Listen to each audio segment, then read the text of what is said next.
Can you guess what Darth Vader, Hans Landa, Wolf and Voldemort have in common? Exactly. They are favoring black as their choice of fashion. But I can bet you also still remember their very first appearance. This ain't no coincidence, so let me share some wisdom with you. First we have to go back to the ancient times of December 2021. I watched Spider-Man No Way Home. Overall I had an entertaining experience, but something really irked me.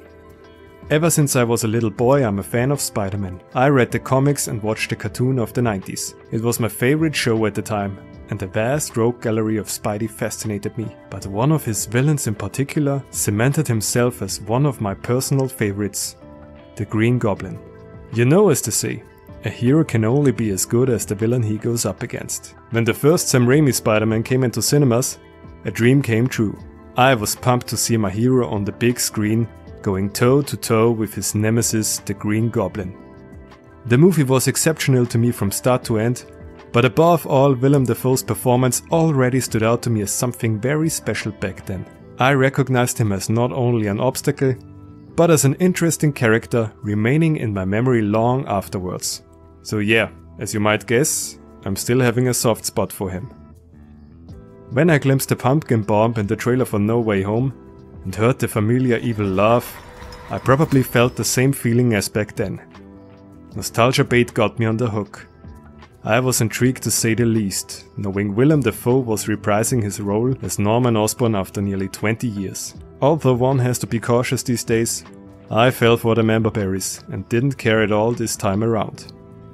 Let's recap my issue with No Way Home. In the movie, the Goblin seems to arrive immediately with a bang after Peter's encounter with Doc Ock. And... scene. We are not dealing with him now.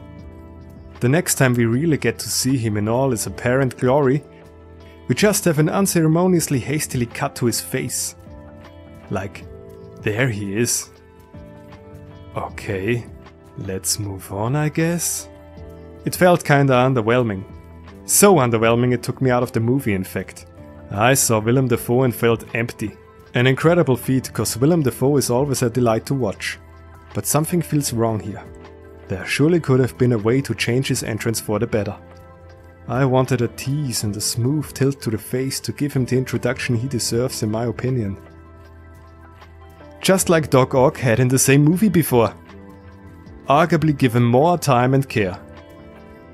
Sure, we see his pumpkin bomb and he comes out of the shadows, but it feels so rushed and quick as they are immediately pulling the rug from under our feet.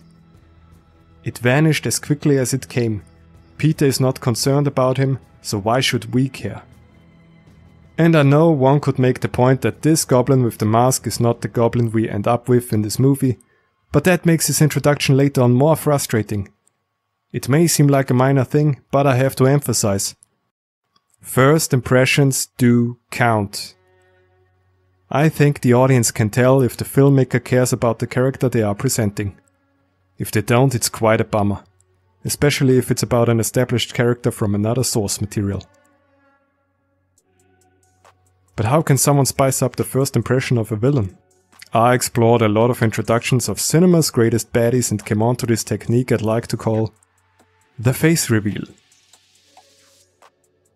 I know this is not a guarantee for a great villain. There are major factors like good scripts with fleshed out characters and actors bringing said characters to life through their performance, so consider this more to be a supportive technique. Making things clear, I will not show twist villains, because I want to focus on the ones where it's clear from the start these characters are the bad guys of the story and mean business. Furthermore, I think twist villains are very hard to pull off, and structure-wise their reveal as the villain usually comes late into the story. I want to highlight the ones where we as the audience know from the get-go, these ones will play off well against the heroes. Also, I'm not including villains who act as the main character of the story. I'm looking for the clashing opposing forces. And lastly, this is not exclusively for villains of course, as it can be applied to every single character who should get a memorable introduction. Good guys, side characters, Leon punishing Jon Favreau for the Lion King remake, or even monsters as well. But now I want to focus on the bad guys, because they can make a hell of an entrance where we know they are a force to be reckoned with. Firstly, I want to show you a small clip that scared the living shit out of me when I was a little kid.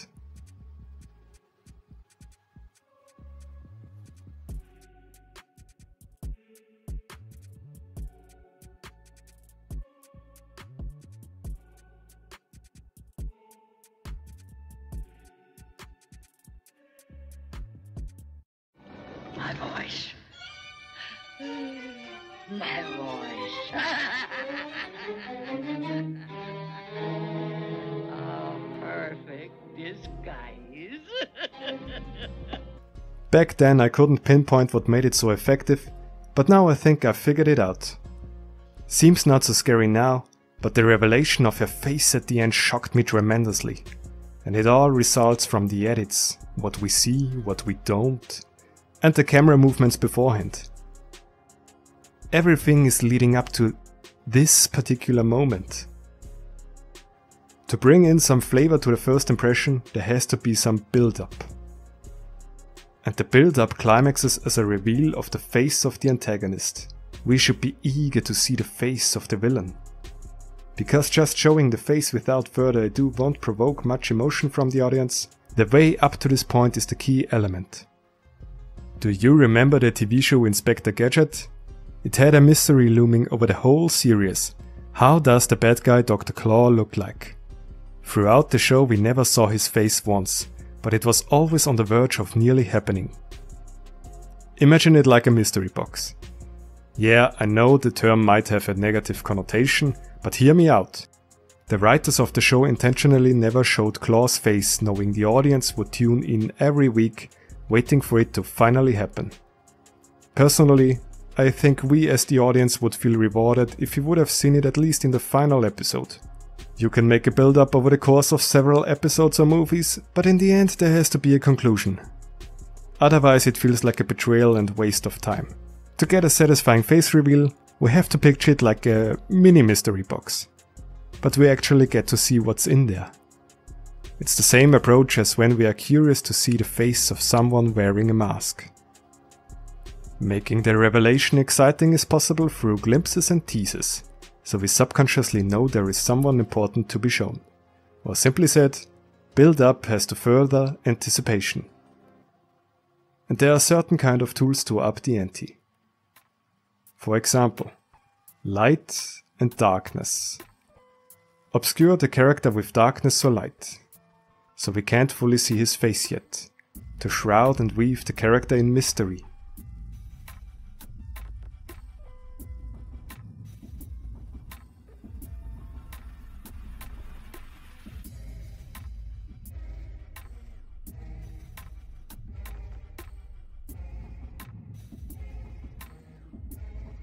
You can even make use of some fog to further it.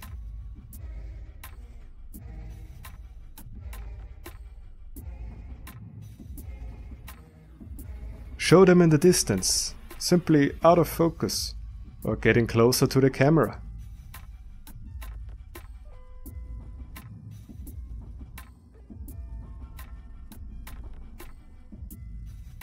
Or let the camera come to them.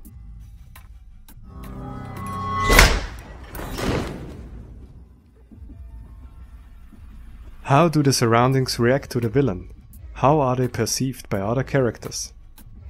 Either give us a reaction shot or show us their frightening presence on another scale. Let us have a look of what they are capable of. Why is it they might be feared, or why could someone see them as a leader?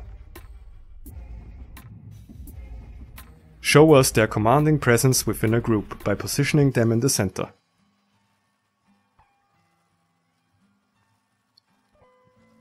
Going deeper into the specifics, tease us with several types of body parts. Start showing them by the feet and then go upwards.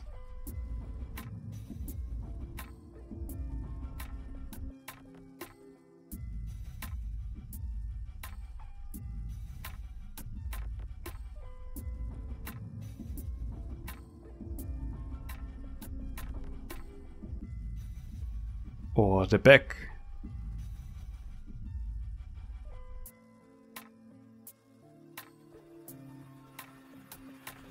Give us a look of their distinctive gear. Announce their presence through a shadow.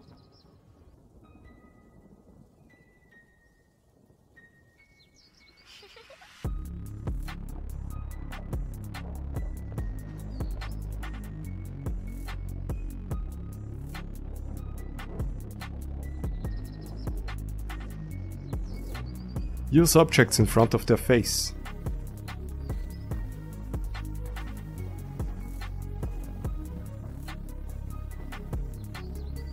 Even sunglasses are obscuring it, except if they belong to the look of the character throughout the movie. The money shot, the face reveal, counts only if we see the character's face as intended. It seems very plain and simple, but nevertheless is watching a movie with these ingredients more satisfying. The unveiling itself also gains more momentum through motion, either through the camera or the characters themselves. A little tilt can make wonders.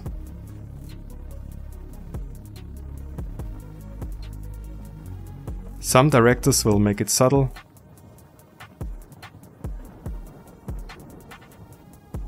while others are having fun to exaggerate the point. I could have gone the easy way and show you obvious examples, but we gotta have something different. Prime examples, as far as I can see, are Gore Verbinski's villains of the Pirates of the Caribbean franchise. Let's dive into Barbossa's intro first. The situation at hand is: Elizabeth is going to be brought to Barbossa, as she is mistakenly believed to be the offspring of Bootstrap Bill. We get to see Barbossa from behind as the camera zooms out. He enters the picture. Then follows a swipe to the right showing him in the distance, covered in darkness, and his pet monkey comes to him. Elizabeth spots him and her reaction is the same as ours.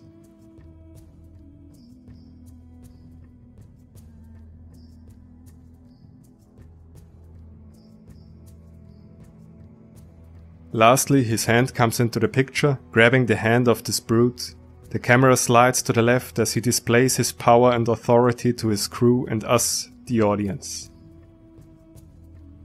A perfect introduction that suits Barbossa like a glove. Deadman's Jest even ends with another face reveal of Barbossa, but nevertheless treated Verbinski Davy Jones with the same amount of dedication.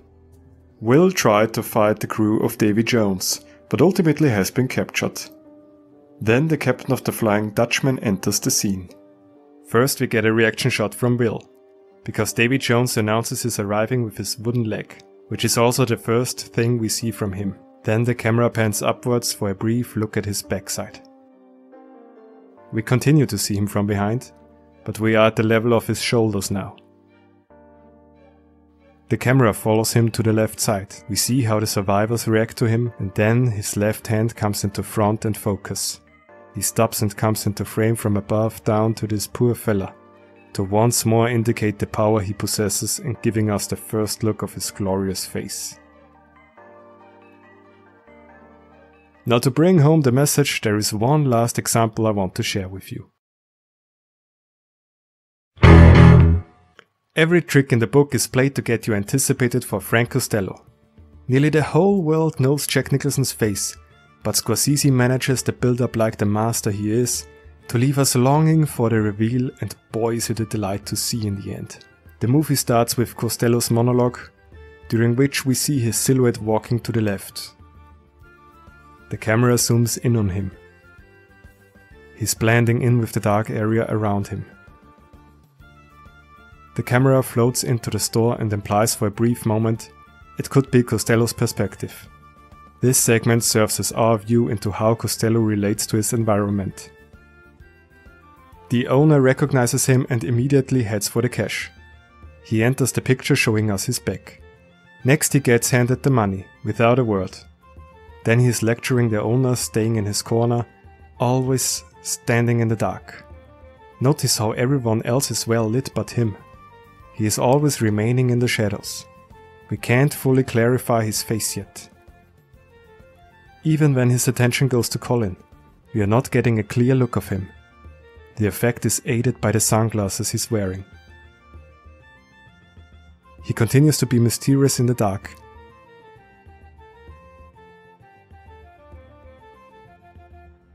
and even in the broad daylight he is seen from a distance. And then we are looking up to him again in inexplicable dim lighting, wearing a cap and his sunglasses. He approaches Colin slowly. The camera follows his back of the head and shoulders. And finally, as he is finishing his speech, he steps into the light, revealing his face. We all know it is Nicholson, but we want to see him. Remarkably done through excellent craftsmanship. To make a long story short, it's not a necessity, but a tool to create atmosphere. Give us first a few glances of them, a shadow or the feet, or obscure them with darkness or light. Make us eager to see the villain's face. Leave us craving for more, and then the exposé will be more satisfying. Don't forget to like and subscribe, and let me know in the comments which character intro you love the most. Villainous or otherwise. Thanks for watching.